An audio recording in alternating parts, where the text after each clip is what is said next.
खतरनाक हैं। जब मैं विधानसभा में विधायक के तौर पे मेरी 84 की जनता ने मुझे भेजा तो हम विधानसभा के अंदर गए।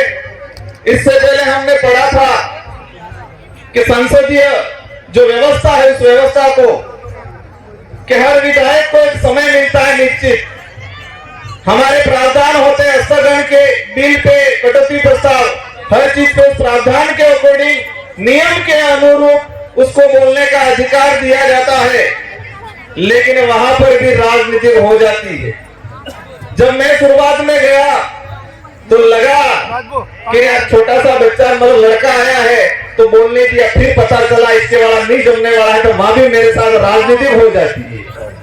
जब बैठे रहते हैं हमारे बिल पे बहस की कोई बात होती है तो देखते हैं हमारे सभापति कि यूट के बाहर पेशाब करने कब जाएगा, तब मेरा जानबूझ के नाम ले लेते हैं और फिर कहते हैं कि यार आप कहां चले गए थे। तो वहां पर भी राजनीति हो जाती है। और मैं कल 8 बजे से आया हूं, सुबह 11 बजे से इस मंच में यहाँ बैठा हूं और अभी मैंने यहाँ सूचना पहुंचे हमारे साथियों ने, तो मुझे लगा यहाँ पर भी राजनीति हो गई। ये राजनीति बहुत खतरनाक चीज है, लेकिन फिर भी हमें हमारे समाज को ध्यान में रखना है और हमारे समाज के लिए हमें जितना भी पेशेंस रखना पड़े वो पेशेंस हम रखने के लिए तैयार हैं। आज हमारा देश संविधान से चलता है और संविधान के तहत प्रत्येक व्यक्ति को मत का अधिकार दिया गया है। और हम शेड्यूल एरिया की बात करते हैं, ये शेड्यूल एरिया में आता है। मैं शेड्यूल एरिया से जीत के गया। हमारी जनता को यह समझाना पड़ेगा, हमारे जनप्रतिनिधियों को समझाना पड़ेगा कि पार्टी की टिकट से विधायक नहीं बनते। आदिवासी समाज का सर्टिफिकेट लगाएंगे तो विधायक बनेंगे। अगर कोई भी जनप्रतिनिधि जो विशेषकर शेड्यूल एरिया में है, रिजर्व सीट से है, वो पार्टी की टिकट लगा दे और शेड्यूल एरिया का सर्टिफिकेट और आदिवासी होने का प्रमाण पत्र नहीं लगाता है तो क्या वो चुनाव लड़ पाएगा? तो महत्व किसका है? किसका महत्व है? आदिवासी समाज के सर्टिफिकेट का महत्व है, शेड्यूल एरिया का महत्व है, न कि पार्टी और टिकट का महत्व है। और ये बात हमने दिमाग में डाल दी तो जितनी समस्याओं के लिए बात हो रही है वो सारी समस्याओं का समाधान हो सकता है। ये दिमाग में डालना पड़ेगा। हमारे पास ताकत क्या है, उस ताकत को भूल गया हमारा समाज। हमारे भाई गाड़ी खरीदने जाते हैं, पूछते कितना हॉर्स पावर की है, शब्द क्या यूज करते हैं? Horse power. हॉर्स मतलब घोड़ा।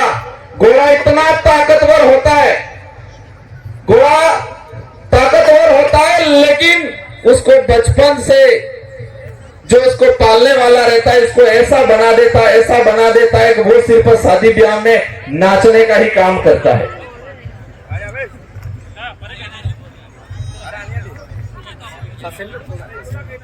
तुम्हें जो बता रहा था कि घोड़ा बहुत ताकतवर होता है, लेकिन उसका जो हमारे वहां डोली बोलते हैं वो इसको इतना कमजोर बना देता है कि वो सिर्फ शादी ब्याह में दूल्हा दुल्हन को पिटा के नचाने का इतना ही काम करता है। वो इसकी ताकत को भूल जाता है। और वही चीज हमारे समाज के साथ हुई है। हमारा समाज, हमारी जो ताकत थी, हमारे जो हक अधिकार, जो हमारी ताकत है, उसको हम भूल चुके हैं। और यही चीज पूरे देश की जनता भी भूल चुकी है कि संविधान ने मत का महत्व दिया है, न कि टिकट का महत्व दिया है। ये समझने की जरूरत है। मैं जब विधायक चुन के गया और मैं एक हमारे पूर्व वक्ता बता रहे थे, मुझे किसी ने टिकट नहीं दी। आदिवासी समाज ने सिलेक्शन प्रणाली से मुझे चुन के भेजा और हम एकमात्र विधायक हैं जो आदिवासी समाज की सिलेक्शन प्रणाली से चुन के गए हुए हैं। संगठन विचार की मजबूरी है। कहते हैं कि हम तो पार्टी के बंधनों में बंधे हुए इसलिए नहीं बोल सकते, वो है मेरे साथ ये चीजें आप बोलना। तो ये जनता को समझना पड़ेगा। ऐसी ताकत पैदा करनी है हमें। ऊपर जो दिमाग लगाया हुआ है उस पर लिखा हुआ है बहुमतवाद। इसके नीचे शुरुआत में जो मुर्गी लड़ रही है, तो इस उसको देख के बात याद आती, मैं हर बार बोलता हूं, हमारा समाज के अंदर किसी पे आपत्ति आती तो हमारा समाज एकजुट होकर लड़ता। इसके समूह पे आपत्ति आई, ये लड़ रही है। लेकिन वर्तमान में आपने मुर्गे देखे होंगे बाजार में, और वो मुर्गे देखे होंगे व्हाइट वाले बॉयलर बोलते हैं। एक ग्राहक आता है, एक को निकालता है, तो क्या दूसरी लड़ती है? क्या दूसरा वो व्हाइट आते हैं बॉयलर, वो लड़ते हैं? नहीं लड़ता है, वो दाने चूसते रहता है, कहता है शांति शांति शांति हूं। जैसे जैसे ग्राहक आए, एक एक मुर्गा काट काट के इसको खिला देंगे, और लास्ट में एक बचेगा, वो भी खाता रहेगा, कहता है शांति शांति। उसको नहीं पता मेरा भी नंबर आने वाला है। ये स्थिति हमारे समाज की हो गई है। हमारा समाज किसी बात को लेकर लड़ने के लिए तैयार नहीं है। बात आती है तो भिलाला का मामला, भील क्या करेगा? ये तो गोंड का मामला, संथाल क्या करेगा? ये तो नगाओं का मामला है, ये भील क्या करेगा? ये स्थिति में बैठी हुई बॉर्डर प्लेस की बात करते हैं, हम आदिवासी समाज की बात करते हैं, लेकिन हम समूह में बटे गए। 2011 की जनगणना के अनुसार भारत देश के अंदर 10 करोड़ 42 लाख आदिवासी समूह है बताया गया, और समूह 695 समूह, और आज 2023 हो गया। दुर्भाग्य से हमारी जनगणना जो होनी थी नहीं हुई, और जनगणना नहीं होने के पीछे कितना बड़ा राज है। कहते हैं कोरोना है, और कोरोना है तो चुनाव क्यों हो रहे हैं? जनगणना होनी चाहिए, जनगणना नहीं हो रही है। आज उस समय अभी आंकड़ा बढ़ गया है समूह का, 705 समूह आदिवासी बन गए, और आदिवासियों की संख्या कम होती जा रही है और समूह आगे बढ़ते जा रहे हैं। इसमें भी हमें सोचने का। आज हमारे आदिवासी समाज के अंदर अभी बात हो रही थी, नागा 2 देशों के अंदर बांट दिया, 4 राज्यों में बांट दिया। हम सब आए, हम सब ने बोला, लेकिन किसी ने एक चीज नोटिस नहीं की कि ये भी हमारा बिलराज जो था, बिल प्रदेश की जो मांग था, वही हिस्सा है। आज हम सब वक्ता बोल रहे, आप सब बाहर जाके देखना, जो गाड़ियां खड़ी है, जो लोग आए, इसमें से 80% गाड़ियों पे बिल प्रदेश का झंडा लगा हुआ है, लेकिन हम बिल प्रदेश की बात बोलने में शर्माते हैं। जो लोग आए, इन सारी गाड़ियों पे 80% गाड़ियों पे मध्य प्रदेश का इलाका से, गुजरात के इधर संतरामपुर से, हमारे जो डूंगरपुर बांसवाड़ा से जो गाड़ियां आई, बाहर जो गाड़ियां हैं, 80% गाड़ियों पे बिल प्रदेश का झंडा लगा हुआ। लेकिन हम बिल प्रदेश की बात नहीं करना चाहते हैं। गोविंद गुरु ने 1915 के अंदर तो आंदोलन जो किया था, तो ये भक्ति आंदोलन की बात करते हैं, लेकिन उस समय बिलराज स्थापित करने का भी बात था, और हम इस चीज को भूल गए हैं। मेरे इस मंच के, इस पंडाल के अंदर जो लोग हैं, उनसे निवेदन है कि हम नया, हमारी पीढ़ी को कुछ नहीं दे सकते, लेकिन हमारे पूर्वजों ने हमको जो विरासत में दिया है, हमारे पूर्वजों ने हमको विरासत में जो रिजर्वेशन दिया है, विरासत में जो संस्कृति दी है, विरासत के अंदर जो इतिहास दिया है, विरासत के अंदर जो जल जंगल जमीन दिया है, उसी को बचाने का काम करो, वही आने वाली पीढ़ी के लिए बहुत हो जाएगा। उसी की आप रक्षा कर लो, और यही रक्षा कर लिया तो बहुत हो जाएगा। आने वाली पीढ़ी आपको याद करेगी। बाकी आने वाली पीढ़ी अगरबत्ती दिया नहीं करने वाली है। हमारा आज हमारे आदिवासी समाजों के, हमारे पूरे देश के अंदर स्थिति बनी हुई बहुत खतरनाक, कोई बोलने के लिए तैयार नहीं है। इस मंच के माध्यम से मैं कहना चाहूंगा कि राजस्थान सिर्फ इस राज्य की सरकार हो, दूसरे राज्य की सरकार हो, भारत देश की सरकार हो, उस सरकार को मैसेज ये नहीं जाना चाहिए कि आदिवासी इकट्ठे हुए थे, नाच गाना किया और बिखर गई। ये मैसेज नहीं जाना चाहिए। उनको ये मैसेज जाना चाहिए कि आदिवासी समाज में एकजुट हो रहा है अपने हक अधिकारों के लिए। आदिवासी समाज पे जो अत्याचार हो रहा है, वो ये समाज अब नहीं सहेगा। ये मैसेज जाना चाहिए उन सरकारों तक।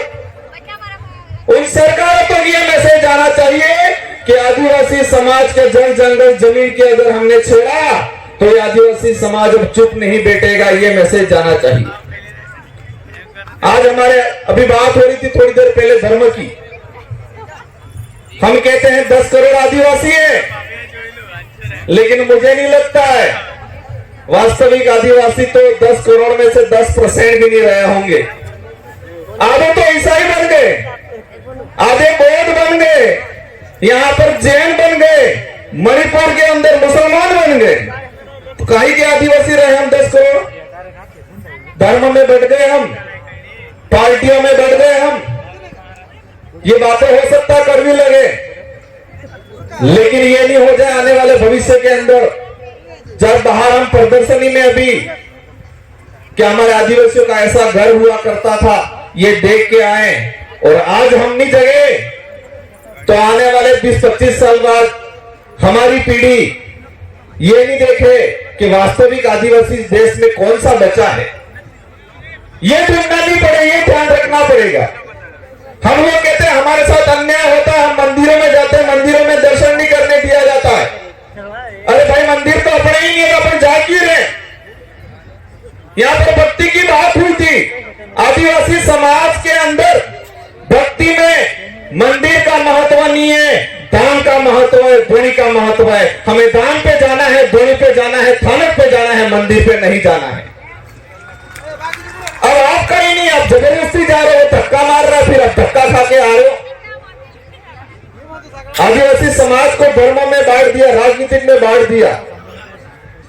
बहुत सारी बातें हैं, हमारे कई वक्ता और भी बोलेंगे, लेकिन मैं इस मंच के माध्यम से कहना चाहूंगा कि हमें एक प्रण लेना पड़ेगा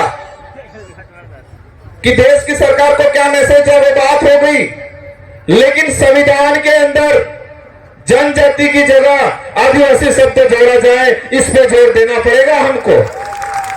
अभी जितने भी वक्ता है सब ने हमने आदिवासी की बात की, मुश्किल से किसी एक ने, हमारी एक बहन आई थी उसने बताया जनजाति क्योंकि संवैधानिक शब्द है तो संविधान में बहुत सारे अमेंडमेंट हो सकते हैं, तो जनजाति की जगह आदिवासी शब्द क्यों नहीं जोड़ सकता है, इस पे भी हमें मंथन करना पड़ेगा। जितने भी जनप्रतिनिधि आए, किसी भी पार्टी से आए, अगर पार्टी की नकेल में नहीं हो तो आह्वान करें पूरे देश के आदिवासी मिलके जंतर मंतर पे हम बात करें और हम ये माहौल बनाएं कि संविधान के अंदर जनजाति की जगह आदिवासी शब्द जोड़ा जाए। हमने राजस्थान में भी अभियान चलाया है। हम आपस में एक दूसरे को आरोप लगाते हैं। संचालक महोदय नजदीक आ गया, लेकिन मैं ज्यादा समय नहीं लूंगा, 2 मिनट ही लूंगा क्योंकि मेरे साथ भी राजनीतिक हो गई।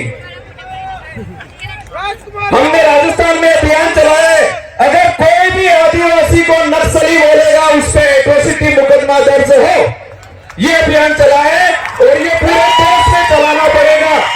अगर कोई आदिवासी को नक्सली बोलता है, आज मैं विधायक हूं, 2018 से पहले हम चुनावी व्यवस्था में नहीं आने वाले थे, हम पे आरोप लगे कि ये नक्सलाइट, लोग पता ही नहीं नक्सलाइट क्या होता है, एबीसीडी भी नहीं पता। हमारे जिला मुख्यालय से रिपोर्ट चली थी 18-20 जगहों की कि ये नक्सलाइट गतिविधियां फैला रहे हैं। मजबूर होकर राजनीतिक में आना पड़ा और समाज ने सिलेक्शन प्रणाली से मुझे चुन के, हमारे एक साथी को चुन के विधानसभा में भेजा तो चुप हुए। एक पत्रकार ने भी बीच में गलती से लिख दिया था कि इस इलाके में नक्सलाइट गतिविधियां, लगभग 4 जिलों के अंदर 30 से 40 थानों के अंदर उसके खिलाफ परिवार दर्ज करवाया, हमने दिया, माफी मांगने लग गया। आज छत्तीसगढ़ के अंदर में बीच में जाके आया, हमारे दादा बता रहे थे 22 साल की बच्ची हथियार उठा रही है, क्यों उठा रही हो? हम उनको कह रहे थे ये तो नक्सलाइट लोग हैं, झारखंड वालों को बोल रहे थे नक्सलाइट लोग हैं। गुजरात में कुछ होता है, यहां पर हुआ ये मामला, यहाँ हरण्य अभ्यारण्य वाला हुआ। देश के अंदर कहीं पर भी आदिवासी समाज के साथ अन्याय होता है, हमें एकजुट होकर आना पड़ेगा और हमें एकजुट होकर नहीं आए तो मन से हम बोल देंगे, हम आप तालियां बजा दोगे, मामला खत्म हो जाएगा। आदिवासी समाज आने वाले समय में गर्त में चले जाएगा और आदिवासी समाज की आने वाली पीढ़ी हमको माफ नहीं करेगी। इसलिए आदिवासी को जगाना है, राजनीतिक पार्टियों से दूर रहना है, अपने खुद की सिलेक्शन प्रणाली तैयार करनी है। आने वाली पार्टी आपको आके पूछे किसको टिकट दे, ये पूछनी चाहिए। और मैं तो कहता हूं ये टिकट वाली बीमारी बाहर निकाल दो, जनता चयन करके भेज देगी। धर्म व्यवस्था से बाहर निकलना है, और धर्म व्यवस्था में बाहर नहीं निकले, हमें यहां से हमारे महाराज ने पूजा पाठ की आदिवासी संस्कृति में, और हम सब घर पे जाके ब्राह्मण से पूजा पाठ करा लेंगे तो क्या हो जाएगा इससे? कौन सी संस्कृति अशुद्ध कर दिया हमने? तो यहां पर खानपुर के अंदर आदिवासी समाज, हमारे आदिवासी भाई के ओबीसी में डाल दिया गया है।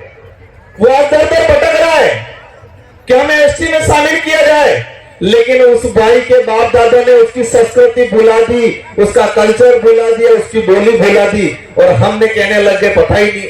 और हमारा पढ़ा लिखा समाज, मैं लास्ट बात कह के कि ये जो दिमाग बनाया हुआ है, हमारा समाज के दिमाग के ऊपर ऐसा दूसरे लोगों ने रिसर्च किया है, और हमारा जो झूरी चील की तरह कि आदिवासी समाज के अंदर कौन सा अच्छा लीडर है, कौन सा अच्छा आदमी है, उसको पकड़ते हैं। पकड़ने के बाद उस व्यक्ति को सुबह शाम मानसिक गुलाम होने का डोज दिया जाता है। और वो डोज कैसे देते हैं आपको बता देता हूं। वो डोज होने के बाद हमारे जो पढ़े लिखे कर्मचारी कैसे बन जाते हैं वो बता देता हूं। मानसिक गुलामी का डोज दिया जाता है सुबह शाम, और वो इतना हो जाता है कि हमारा पढ़ा लिखा कर्मचारी सुबह कपड़े पहन लिए और मैसेज आ गया कि आज तो मंगलवार है, हरा कलर ठीक नहीं है, पीला कलर ठीक रहेगा, तो कपड़े वापस निकाल लेता है। ऐसा मानसिक गुलाम बन गया। हमारी मेरे में सुबह उठ के कपड़े पहन लेती है स्कूल जाने के लिए, लेकिन ग्रुप में मैसेज आ गया कि आज मंगलवार है या बुधवार है, ये कलर ठीक नहीं है, ये दाल ठीक नहीं है, तो दाल बनी हुई को छोड़ देते हैं। ऐसे मानसिक गुलाम बन गए हम लोग। तो मानसिक गुलाम बनाने वाले यंत्रों से सावधान रहना है, ऐसे संगठनों से सावधान रहना है, और आदिवासी को बचाना है। आप सबको अंत में खूब खूब जोहार। जय आदिवासी, जय भारत, जय बिल प्रदेश।